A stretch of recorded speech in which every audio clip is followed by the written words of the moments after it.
Quality standards to guide your planned gift fundraising. Hi, I'm Bill Stanczykiewicz. This is the first day from the fundraising school, and I'm joined today by Nathan Stelter.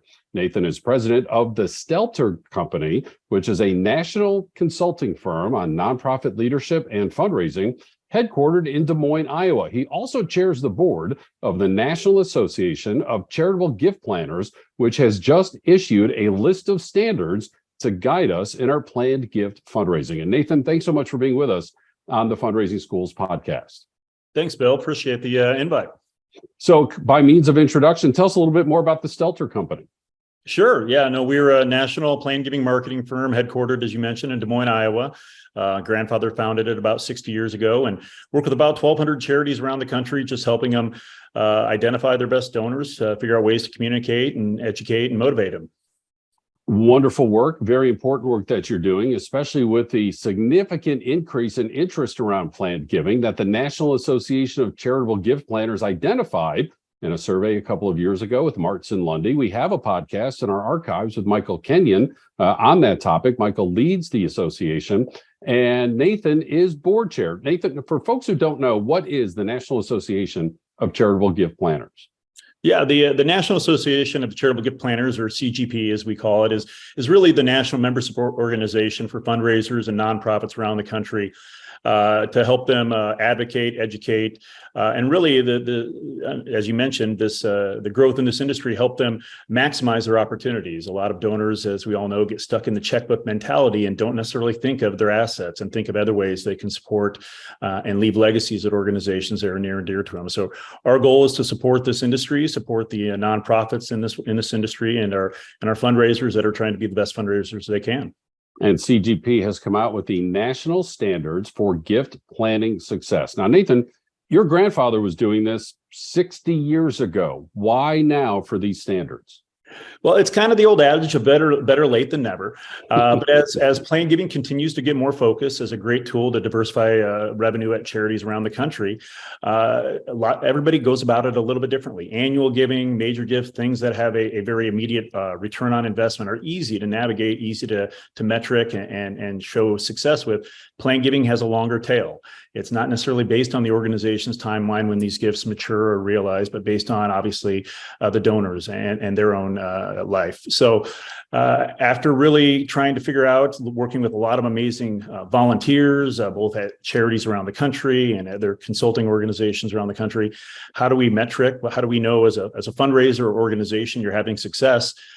Realize it's not just a metric question. It's really a standards. How do we whether you're a small organization, a large organization, centralized or decentralized, how do you have the foundational work in place to have success, not just this year, but in years to come? Nathan, how did this come about? Were you hearing from members of CGP? Were you hearing from donors, just kind of from nonprofits around the country? Or was it, again, just as you and your fellow members were discussing this topic? How did this all come about?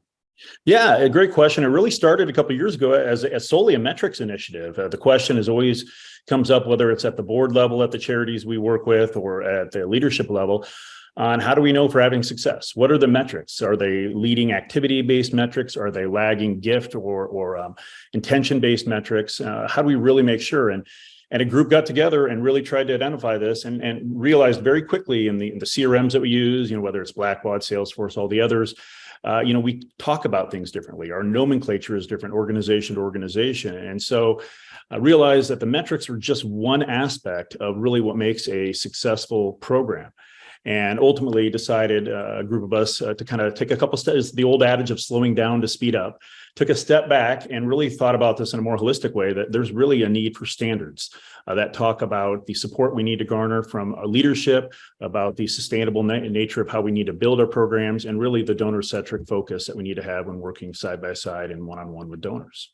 And as Nathan concluded there, he foreshadowed for us the three categories in which these standards are organized. And we want folks to take a deep look at these standards, and we'll give you the website on how to do that in just a moment.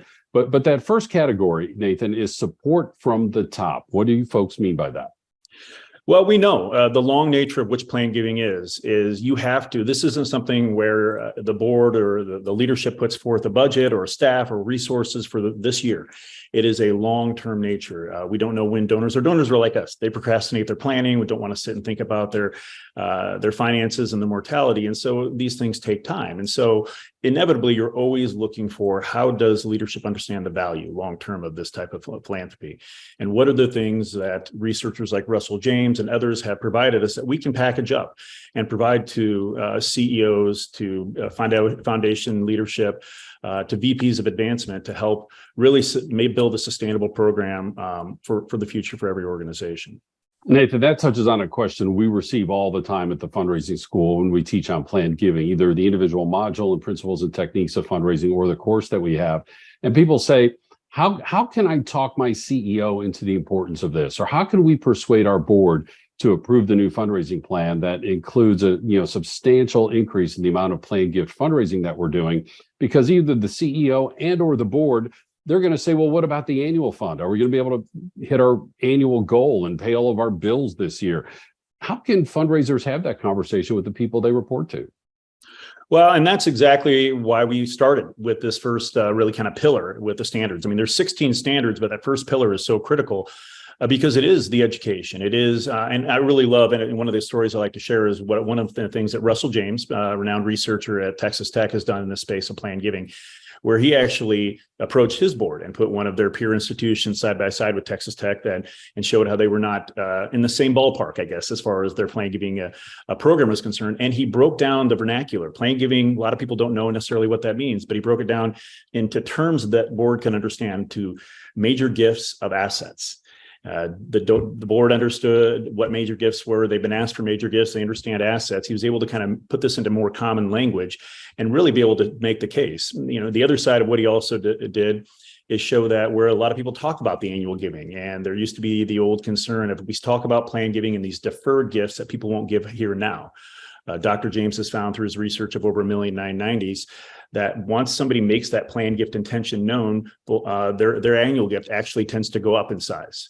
And that makes a lot of sense when you think about the generations making these gifts now, leading and lagging boomers. They're thinking about their philanthropy in a more investment way. And they're going to make an investment like a planned gift. They're likely going to pay attention a little bit more, and that may come through in the form of an annual gift too.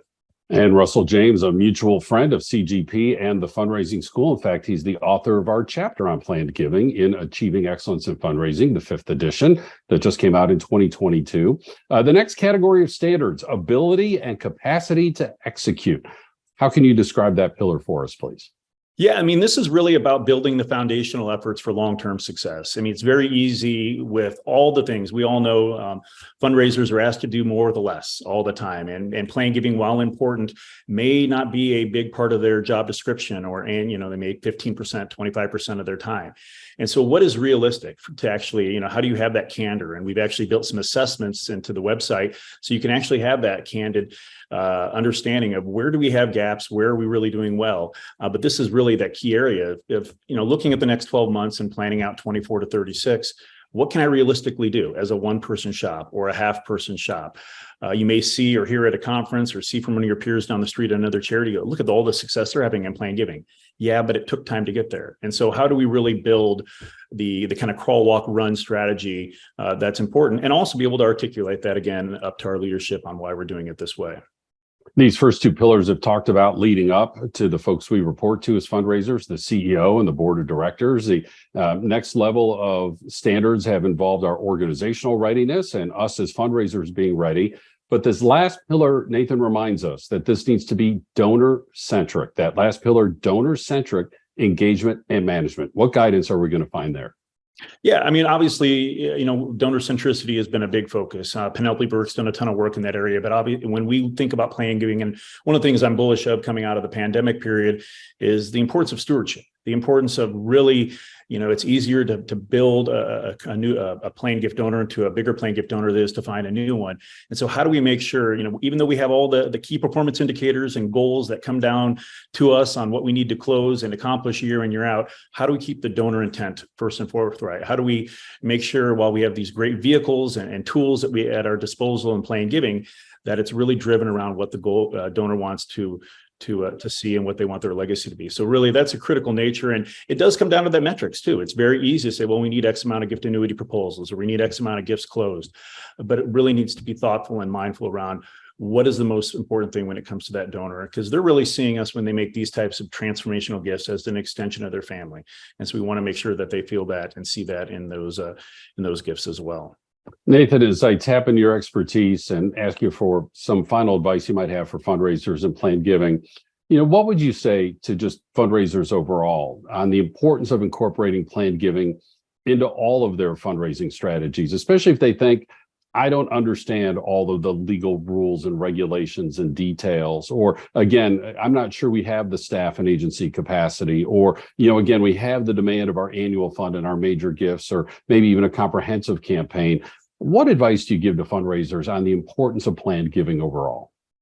I think it's not overcomplicating it. It's really keeping it simple. You're right. I mean, it can, because of misnomers of years past, where this may be a technical, a very detail or tax-driven field.